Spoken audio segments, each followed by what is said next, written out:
most of the economic growth that the world, not the US, the world has experienced since 1990 is that we've brought in an empire worth of raw materials from the Russian space.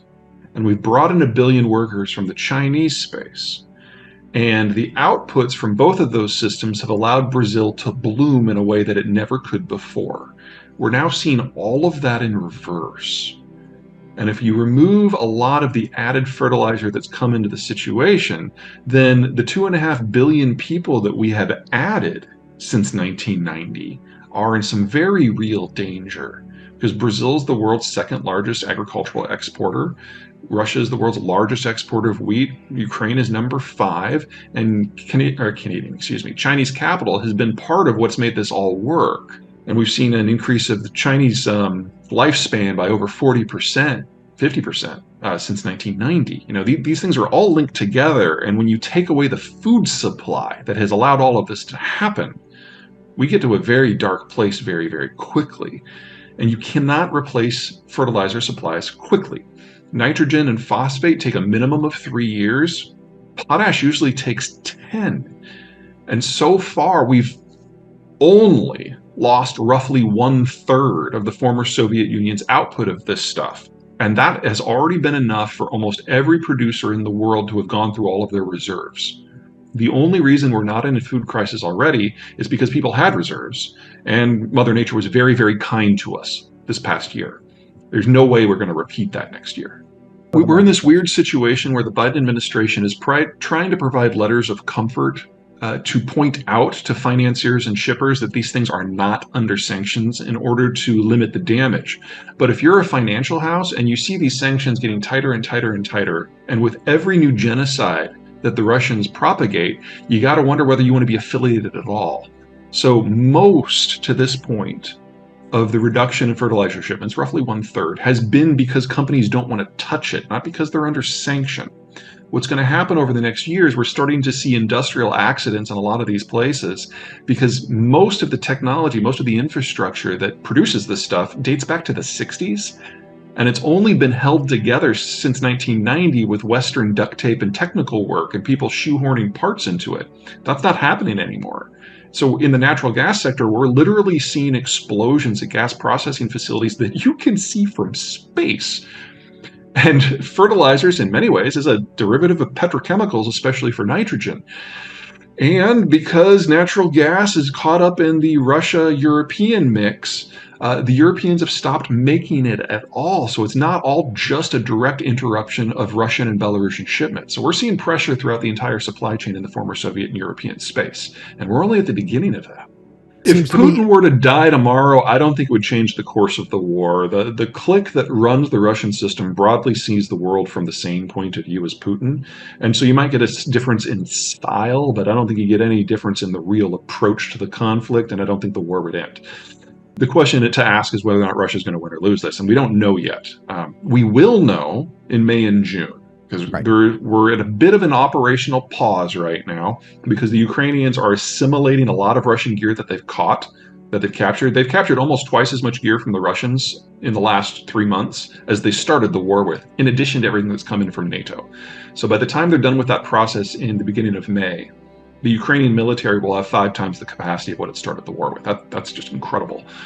So it's going to be a very different war, but May is when mud season is over. And they can all maneuver and get at each other in a very big way. And we will know by the end of June at the latest who is going to rule at that sort of conflict. And then we can start making predictions about who's going to win. It looks a lot like the history of Russia, an inefficient state that's run by a kleptocratic aristocratic class that oppresses everyone around it in a desperate attempt to find some security. I mean, we've seen this movie before. We've seen it at least 11 times. The explosion in output that we saw since 1990 was largely because of British Petroleum, or I guess it's just BP now, and the Western services firms. They're all gone. And so we know that those fields are going to decay in time, independent of what happens with the sanctions or the tariffs or insurance. I don't want to suggest that Russia is going to go to zero, but the longer this war goes on, the greater the chance that there's going to be damage to the onshore pipelines in addition to anything that the Europeans, the Americans, and the Japanese do. So we should all consider that anything value added coming out of Russia and anything raw commodity coming out of Russia is going to drop precipitously and in many cases suddenly. But we shouldn't expect on it to see much of any of it coming back within the next several years. Because again, the last time it took 30 years to rebuild the capacity, and that's when the West was very tightly involved. We're not anymore. I'm not concerned about rare earths at all. That's a processing issue. And the ore that produces rare earth elements comes from almost every mine in the world as a byproduct. So it's just a question of building out the processing capacity. And once the Chinese started to try to blackmail the Japanese a few years ago, a lot of countries, the US included, built out some of that processing capacity. So if there ever was a shortage, we could kind of switch some gears and within a few months have a domestic supply. So I'm not concerned about that. It's like the one thing I'm not concerned about. Industrial gases are a messy space because every gas has its own economics, but all of them are sourced from something called an air separation unit, which just takes the atmosphere and splits it into different chunks. Most air separation is done for oxygen and nitrogen as part of steel foundries, and that's no exception when it comes to the former Soviet Union. The problem is it requires a second stage of separation in order to get the trace gases like helium and neon. And that second stage is usually done at a different facility that's more advanced. And in the case of the former Soviet Union, where 80% of the stuff comes from, that second stage was largely done in Mariupol, and all the infrastructure has been destroyed. For those of you who don't know, helium and neon are the two critical components in semiconductor etching lasers. So we are going to have a massive global shortage in semiconductor fabrication capacity within a year. We're going to have to decide what goes back to analog for a while. It's going to take 2 to 3 years to build out replacement infrastructure somewhere else. Several companies, most notably Taiwanese ones, after the last scare we had with neon, which happened back in 2014 with the last Russia-Ukraine war, have invested a lot in recycling of the cartridges that have the neon and the helium, and they've made a degree of progress, and those recycling facilities are actually located in-house. So there are some technologies under development with this and different kinds of lasers to try to slim down the need. It's not happening fast enough, but it is happening. Well, we are looking at the end of the globalized era, and that means unwinding a lot of the benefits of the globalized era, and there's nothing about that that's cheery. But we're not looking at a systemic collapse of human civilization here. I mean, we've had a number of periods in human history where when the system broke, everything broke. I mean, Europe had a millennium-long dark ages. That's not what we're looking at here.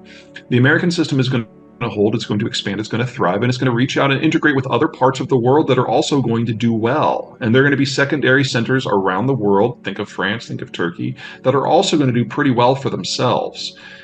This is not a vacation from history.